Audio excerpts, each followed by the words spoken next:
Aprilina dan teman-teman saya Yesidia.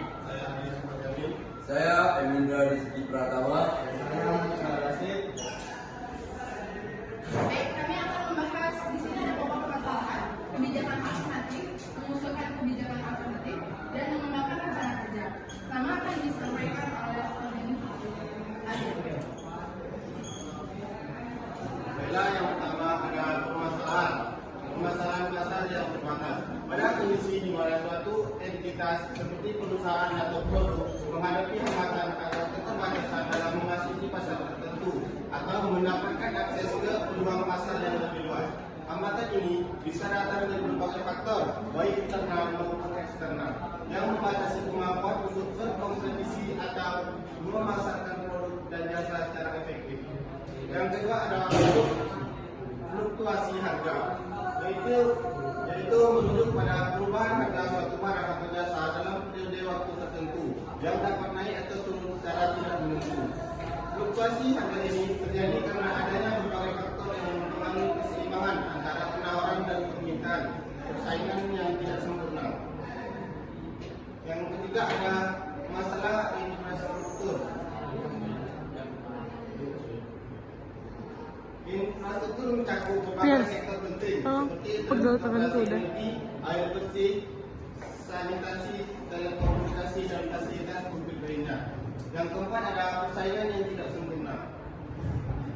Persaingan tidak sempurna merujuk pada kondisi di mana pasar terdapat ketidakseimbangan dalam hal sumber daya, kekuatan pasar, atau kemampuan antara pelaku ekonomi yang berpartisipasi dalam persaingan. Ketidakseimbangan ini menyebabkan satu pihak atau lebih memiliki keuntungan yang lebih besar atau lebih banyak kontrol dibandingkan dengan pihak lainnya. Baik, dari permasalahan kami sampaikan, ada teman-teman yang ingin bertanya? Baik, sebentar, silakan. Baik, sebelumnya perkenalkan saya Cinta Min. Pertanyaan saya, dari permasalahan yang kalian sebutkan, manakah permasalahan utamanya? Terima kasih. Baiklah, permasalahan utama itu yang adalah akses pasar yang terbatas. Pada kondisi di mana satu entitas seperti perusahaan atau produk menghadapi hambatan atau keterbatasan dalam memasuki pasar tertentu, dapat mendapatkan akses ke peluang pasar yang lebih luas. Hambatan ini bisa datang dari berbagai faktor, baik internal maupun eksternal, yang membatasi kemampuan untuk berkompetisi atau memasarkan produk dan jasa secara efektif. Baik, bagaimana saya suka? Terima kasih. Akan melanjutkan pemaparan materi kami. Selanjutnya akan disampaikan oleh Selanjutnya yaitu kebijakan alternatif. Yang pertama yaitu adalah pengaturan distribusi sarana produksi bagi petani. Merujuk pada proses penyediaan, penyaluran, dan pengawasan terhadap berbagai sarana atau input yang dibutuhkan oleh petani untuk menjalankan kegiatan pertanian. Sarana produksi ini meliputi berbagai barang dan jasa yang mendukung proses produksi pertanian.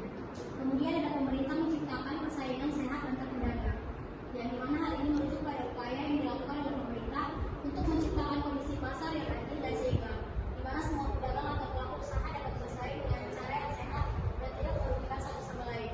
Persaingan sehat ini menunjukkan tersedia pedagang dapat berinovasi, meningkatkan kualitas produk dan layanan mereka, serta memberikan harga yang wajar kepada konsumen.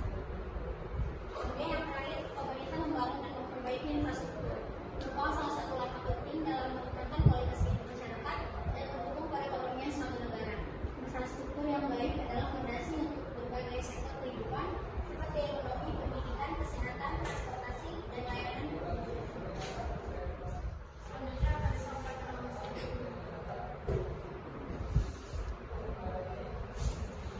Baik, selanjutnya ada kebijakan mengusul kebijakan alternatif. Yang pertama, stabilitas harga dan manajemen risiko. Mekanisme stabilitas harga dapat menerapkan sistem stabilitas harga untuk komoditas tertentu, terutama pada saat terjadi fluktuasi harga yang signifikan. Asuransi pertanian memberikan perlindungan kepada petani dari risiko gagal panen akibat bencana alam atau fluktuasi harga. Yang kedua, inovasi dan teknologi. Adopsi teknologi mendorong pelaku usaha untuk mengadopsi teknologi baru untuk meningkatkan efisien dan produktivitas. riset dan pengembangan. Mendukung kegiatan riset dan pengembangan untuk menciptakan produk-produk baru yang berdaya saing. Ketiga, dukungan pemerintah yang komprehensif.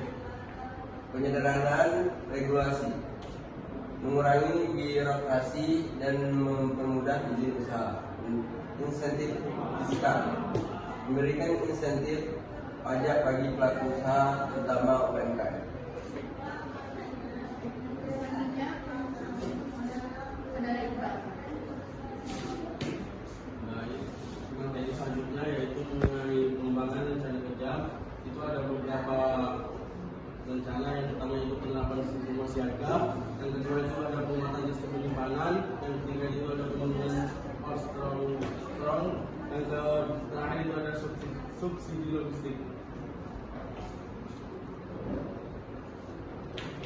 Tentu saja kesimpulan dari materi tadi yaitu perubahan sistem pemasaran itu ada dipengaruhi oleh kemajuan teknologi, perubahan preferensi konsumen dan akses pasar yang semakin luas, di mana adopsi teknologi dan inovasi menjadi faktor kunci dalam membantu beradaptasi dan mengurangi kerugian yang menjadikan pendapatan. Selain itu, kerjasama yang solid antara petani, perusahaan, dan pemerintah sangat berperan penting dalam memastikan keberhasilan dan keberlanjutan dalam terjadi dinamika perubahan tersebut. Baik, teman-teman, adakah yang ingin bertanya terkait materi yang telah kami sampaikan?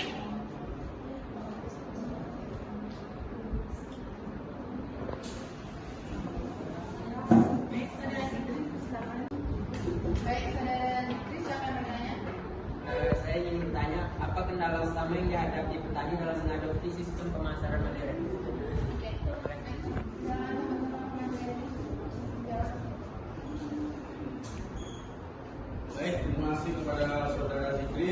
Pertanyaannya itu apa kendala utama yang dihadapi oleh petani dalam sistem pemasaran modern? Itu mungkin yang kami ketahui itu ada beberapa kendala.